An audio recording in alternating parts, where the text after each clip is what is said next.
Hello all, welcome back to this playlist, Vision IS News Today. The date is 29 July 2025. Actually, I tried to upload this video since yesterday, but there has been a technical problem. The video is getting uploaded, but audio is not being there. So I'm recording it again. Right, yeah. What is the first topic? First topic is about Niti Aayog presents India's third voluntary national review at the United Nations High Level Political Forum. At the United Nations High Level Political Forum, Niti Aayog has presented a document, that is this voluntary national review. They are trying to review it voluntarily at this national level. What they are trying to review? They are nothing but the sustainable development goals and how far we have achieved. See, to understand that, let us understand this high level political forum. This high level political forum established in 2012 at this Rio plus 20, and the objective is to follow up and review the 2030 agenda for the sustainable development, and it has 17 SDG goals that we all know. And the frequency of the meeting is that every year under the auspices of this ECOSOC UN organ, and every 4 years under the auspices of this General Assembly. Remember that, yeah. And what are the highlights? Highlight is that implementation strategy. When it comes to that, India has this SDG India Index ranking, and Northeastern Region Districts SDG Index is there, and also National Multidimensional Poverty Index is there. These are all the reports where we assess how this SDG progress has been. And what are the key highlights? Progress on Agenda 2030. While global progress lags, but India is making a steady gains. That is a good scenario here.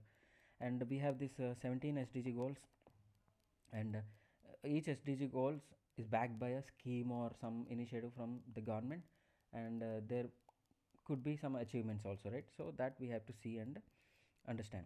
So SDG 1 is about no poverty. Around 248 million individuals estimated to have escaped multidimensional poverty between this 2013 2022 23 timescale. And SDG 2 is about zero hunger, and for that, backing it up, we have this PM Garib Kalyan Anna Yojana has ensured nutritional support for millions. And SDG 3, we have this good health and well-being. You see, out of the total expenditure, health expenditure in India, including government, citizens and everyone, insurance, what not, out of this total expenditure, how much a citizen is paying out of his pocket? That is his out of pocket expenditure, and it has declined from 48.8 to 39.4. It means that if 100 rupees have been spent on health, out of this 100, 39 rupees, 39.4 rupees are from the citizen's pocket itself. So it has to reduce a little. And clean energy, it is SDG 7, affordable clean energy. Programs like National Green Hydrogen Mission, PM Kusum and PM Suryaghar Muft Bijli Yojana. This is rooftop solar scheme. Subsidies will be given for that. 1.5 kilowatt or 3 kilowatt limitations are there, right? That one. And this is National Green Hydrogen Mission. We already dealt with this topic while we are discussing hydrogen run coaches in Indian Railways, right? If you can remember from that point. And digital public infrastructure, we have Digital India, Aadhaar and UPI also, and this is the main point here. UPI accounts for 49% of global real-time payments. Okay, this has been the national review of this SDG goals. There could be a chance of mains question here. What are SDG goals like? What are the achievements in that regard by India, and critical analysis they might ask to do.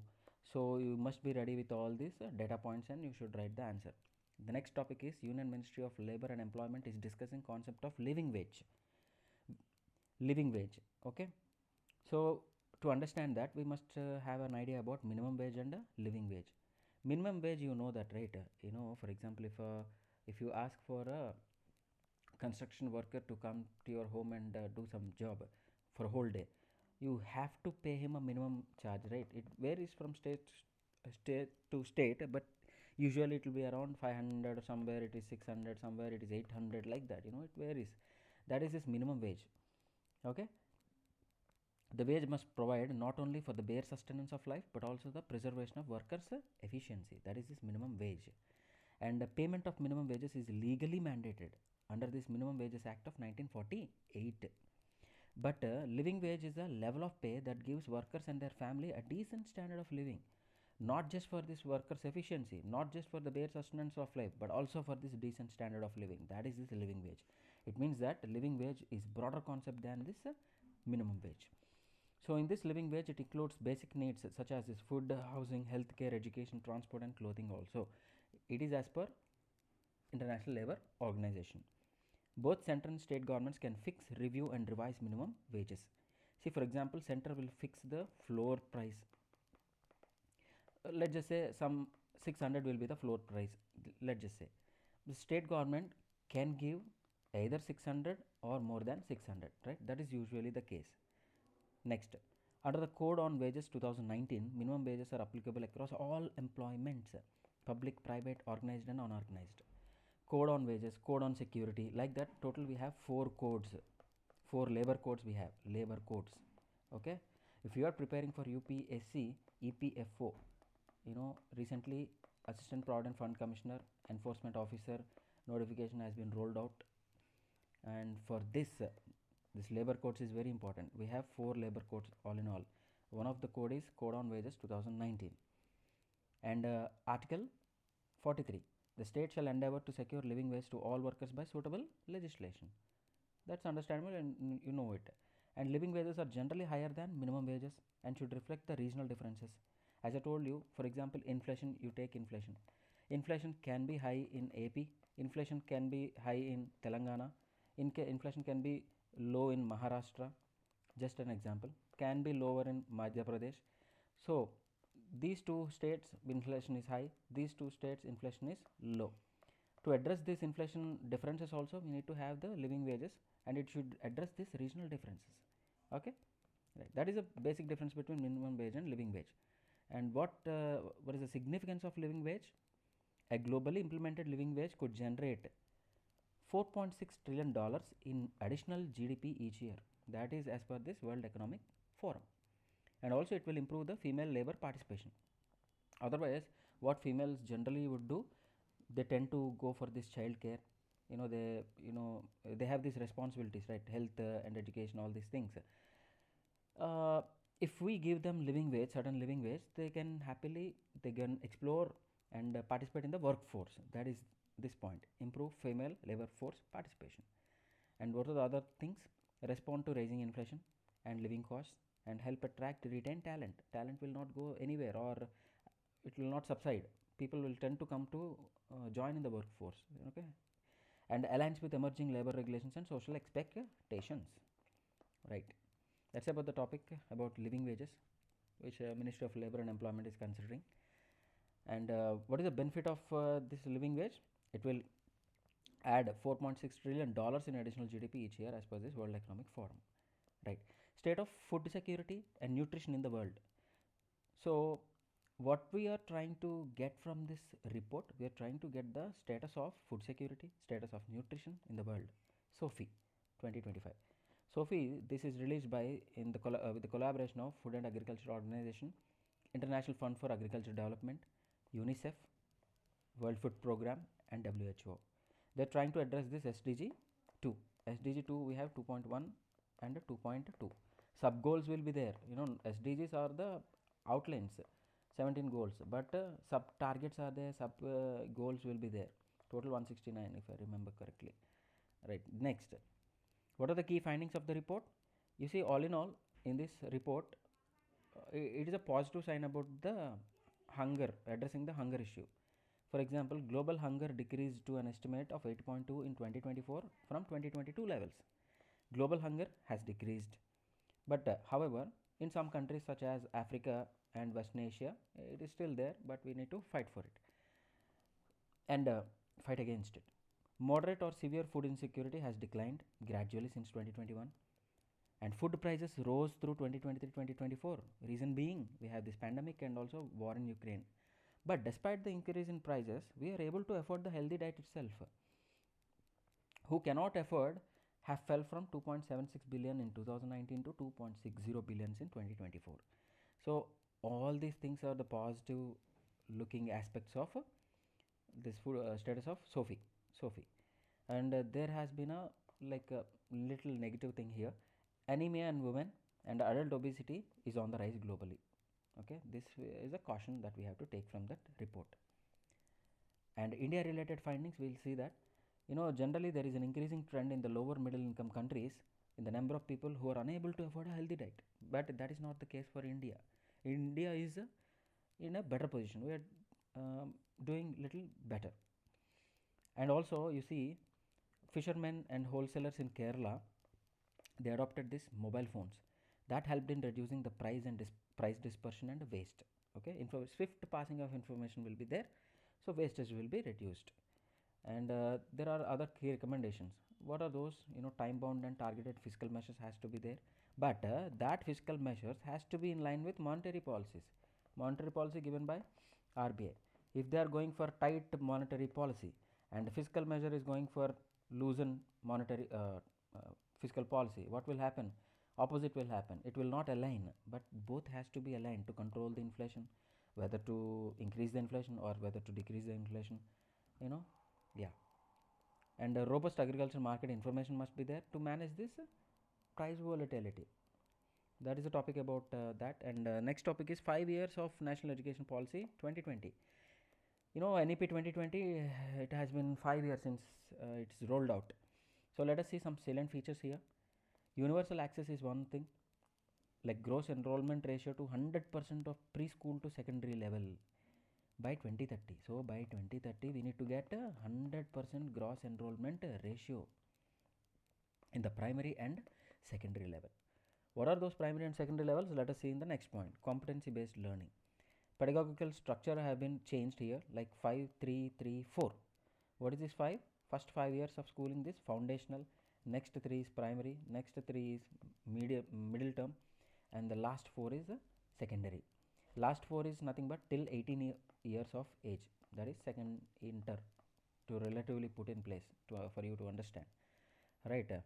And also with the NC of SC, National Curriculum Framework for School Education. And we need to have this flexibility for this either vocational or academic streams. For that we need to have this academic bank of credit system. Most of the graduates here, you know that every subject carries some kind of credit. Using that credit system, the seamless transitions can be taken place. And next one is multilingualism, mother tongue. At least till grade 5, that teaching has to be done in this mother tongue, preferably grade 8 and beyond also. And also we have this National Mission on Foundational Literacy and Numeracy, FLN. Okay, National Mission for Foundational Literacy and Numeracy. It means that like basic numeracy, basic literacy must be achieved in every aspect. And we have this assessment reforms. These are all the changes, and using these changes, how well the student is actually understanding is this assessment reforms. That was done through this. That is done through this PARAK. PARAK was in news in the last year's current affairs. This performance assessment, review and analysis of knowledge for holistic development of the student. And inclusivity. Inclusivity is the socially economically disadvantaged groups. Gender inclusion fund is there. Special education zones for disadvantaged regions and groups. All these are for this inclusivity. SEDGs, socially economically disadvantaged groups. And for that we need to have certain kind of institutional reforms as well to put in place to maintain all these things. MERUS, multidisciplinary education and research universities. Okay, and also this National Research Foundation, NRF. And the other thing is Higher Education Commission of India, HEIC. We have this UGC, right, Universities Grants Commission. After that we have this Higher Education Commission of India. What are the key targets and investments? Key target is that, let us see this last one, 100% gross enrollment ratio for secondary school education by 2030. We discussed in the first point. But 50% of gross enrollment ratio in the higher education by 2035. Because right now we have in 2018 26.3%. And how much money are we going to invest in education? 6% of GDP. This is the target that we are going to have as percentage of GDP. And what are the achievements? These are all the strategies and salient features. And what are the achievements of NEP? This curriculum reforms, as we told, 5334 structure, and also NC of SC, that is there. And foundational skills. I told you National Mission for Foundational Literacy and Numeracy, right? For doing that, what we have, this Nipun Bharat, Vidya Pravesh have reached over 4.2 crore students across 8.9 lakh schools. And inclusivity, I told you socially economically disadvantaged groups, right? So over 1.15 lakh SCDG students and 7.58 lakh girls enrolled in residential schools. Processed app supports disability screening. Teachers training, 4 lakh plus teachers trained under Nishta program. So all these we are talking about the improvement of students, but teachers have also should be on par with that level of teaching, right? For that, teacher training has been put up in place, and 4 lakh teachers trained under Nishta program. And leveraging technology, 72% of the schools now have internet. Initiatives like Vidyanjali, Diksha, PME Vidya, Jadoi Pitara, I'm not sure how I'm pronouncing it, but it's a AI powered play based learning, and also AI bots are there, Teacher Tara, Khatha Shakhi, these things. And the testing also has to be put in place, like common university entrance test, CUET. But the CUET has you know come in news because of protest in Tamil Nadu, I think, if I remember correctly. Yeah, that is regarding testing of students' knowledge for the entrance. And also other assessment reform is this Parak, if you can remember that. And what are the challenges here? Challenges are center states policy divide. Center might be wanting to implement NEP, but states might not be wanting them. These kind of issues are there. For example, Kerala, West Bengal refused to sign MOUs for PM3 schools, which requires all full adoption of NEP. In order for a state to have PM3 schools, the state has to adopt NEP fully, but that is not the case with Kerala and West Bengal, because there is a policy divide between these two, right? And three language formula, implementation challenges with states opposing, Tamil Nadu here again. And institutional delays, as I told you, as the successor of UGC, we have this Higher Education Commission of India and National Curriculum Framework for Teacher Education. Both have been delayed. These are all the challenges, these are all the achievements, these are all the salient features. Completely, this topic covers NEP 2022 critical analysis. If a question is there about the critical analysis, you can write the salient features if needed, if it's asked for 15 marks. And also you can write the achievements here, some numbers you have to throw there, uh, supporting with some reports and findings. And then can write these challenges, what are the challenges, language formula, policy debate, all these things. And also you can end up with the measures. Okay, plan your answer like this and you can write that. The next topic is human made dams have shifted Earth's poles. Okay, this is Earth, we have pole rotational axis like this. What happened is that because of the construction of heavy dams, what happened, rotational axis has shifted little bit somewhat like this. So there has been a shift of 1 meter for this rotational axis. That is the point here. Okay, shifted Earth's rotational axis by 1 meter since 1835. They have driven true polar wander. So what is this true polar wander? True polar wander or planetary reorientation is a rotation of the solid Earth about the liquid outer core. So this is the liquid outer core, this is the solid part, mantle and the crust. Not completely, but yeah, it's a mostly solid part, right? So about this liquid outer core, what will change, what will reorient itself? This mantle and crust will reorient itself. That is nothing but this true polar wander. And what is happening here? Because of the construction of the dams, we are artificially creating a force. It will impact what this movement of this solid part over this liquid core. Okay, imagine a liquid and surrounding it there is a solid.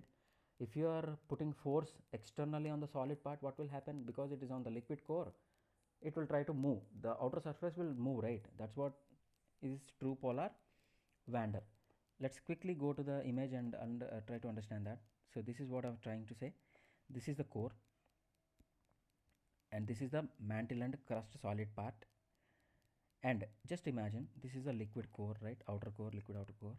And if a mass is getting subside here and other where some other place, this mass is getting uplifted, that reorientation of mass is happening, And because of these changes and artificial forces, what is happening?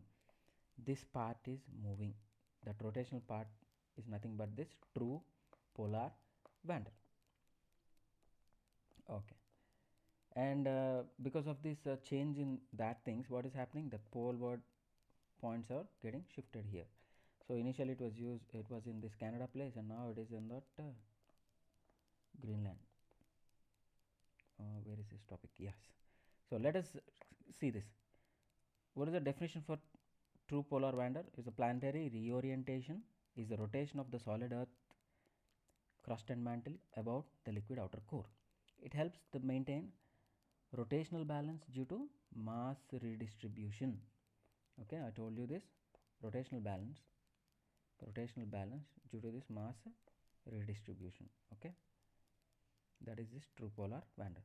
What are the natural factors driving this true polar wander? Traditionally, glacial melting is there, ice sheet melts, tectonic plate shifts, ocean swells. So why this dynamic subsidence and this dynamic uplift? Because plates are moving, continents are what you say, tectonic plates are moving, ice is melting, it is increasing the level of water, ice sheets are melting, it is changing the distribution of mass, right? That mass once at one place, if it subsides, some other place it has to be lifted. All these things reorient itself, right? Yeah, those are the natural forces. And how are dams are driving this TPW? Reservoirs trap large volumes of water that would otherwise remain in the oceans. Usually this redistributes earth's mass inland, causing shifts in the planet's rotation. This is what I was trying to say here. The study also revealed that the shift was not actually smooth. It varied depending on the size and location of the dams built over time. Some dams are so huge, some dams are little small, right? Huge dams actually cause the earth's rotation to slow down a bit. Okay, for example is Three Gorge Dam in China, which is built in China's Yangtze River. You can go to YouTube and find it out. It's interesting. And again, China is now trying to build world's even more largest dam on this Brahmaputra river, Yarlung Zangpo, the Tibetan region. Okay, it will impact this TPW. And what are the effects of shifting of the poles? If the poles are shifted, poles have been used to identify the positioning of satellites and also telescopes. Now imagine if the pole is getting shifted to other place, what will happen? It will create these navigational problems. And also some other interesting thing is that the days on earth are growing slightly longer, and this change is accelerating. That is one of the problem with this issue. And new rules for contaminated site management notified. It is notified under Environmental Protection Act 1986. And what is this rules about? These rules are about this contaminated site and how to manage it. Now understand what are contaminated sites.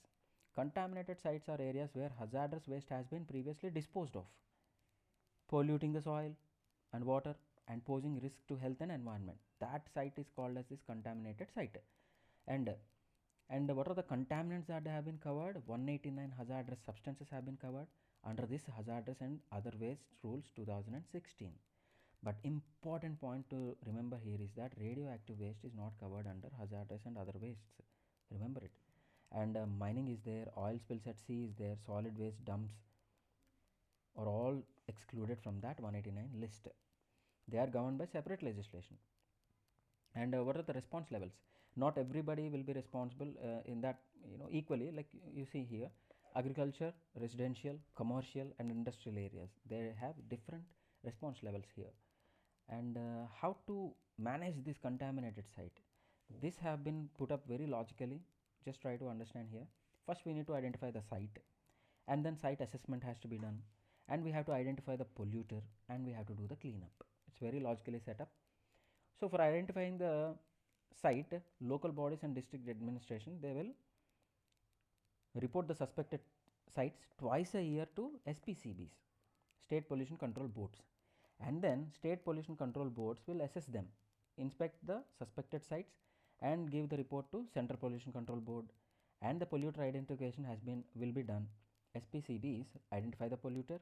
If the land is sold, the new owner is liable. So you have to be very careful if you buy a new land. It must not be having all these problems. And the last one, after it has been identified polluter, you have to clean it up. Polluter must carry out a cleanup plan using an approved agency or and pay for it. However, if the polluter is not identified, what will happen? SPCB executes this. For executing that, they need to have money. How that money is coming? Environmental Relief Fund under Public Liability Insurance Act 1991 and also by the state government. And if the polluter is found, these costs must be repaid within 3 months. If it is not done, penalties will be there. The state board may impose fines for failure to clean up, especially if the health is at risk. And there has been no legislation regarding this contaminated sites cleanup.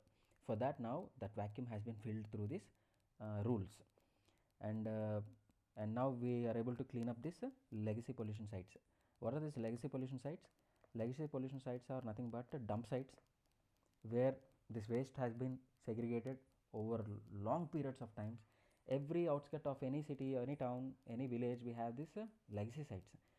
Dump has been uh, poured there for long years, right? That is this legacy pollution sites. This is about the provisions and rules for this contaminated sites management.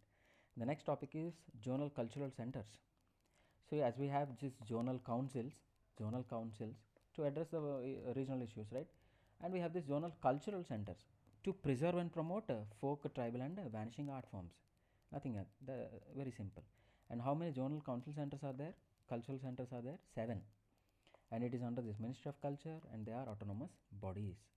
And they are focusing on youth engagement and showcasing the diversity of Indian culture. And please just have a look at these 7 zonal culture centers here. Imagine India, and in the north side we have Punjab, headquarters is Patiala, and from the western side, to be precise, like in the Maharashtra middle part we have Nagpur, and also western side we have Rajasthan Udaipur, and eastern side we have Prayagraj, and West Bengal Kolkata, northeastern Dimapur, and south we have Tanjavur. That's about zonal cultural centers. And the next topic is BRICS Cultural Ministers Meeting. Here it's very easy. The highlights is that a new BRICS cultural platform has been unveiled. They're trying to promote cultural and creative industries within the BRICS groups. That's it. Nothing else is there. So you guys tell me how many countries are there in the BRICS group? 1, 2, 3, 4, 5. Only 5 countries are there in the BRICS group. Try to answer that. And aim to develop cultural infrastructure, boost content sharing, support artist exchange, and launch joint projects. These are all the aspects in this BRICS cultural platform. And it has been in the lines of this UNESCO's Mondia Cult and UNFCCC's GFCBCA. Nothing else. These two are related to culture preservation only. And based on that, similar lines, we have this BRICS cultural platform. That's it. Nothing so serious about it. But it is important for GS2 IR related points. And the next topic is and nitro sodimethylamine. Okay, it is actually NDMA, not Disaster Management Authority. But CDSCO requested that NDMA levels in antiacid ranitidine needs to be checked after reports of contamination. Okay, this ranitidine is an antacid. Antacid is nothing but it's a base. If your stomach is facing acidity, what we have to add a base to it to neutralize it, right? Salt plus water.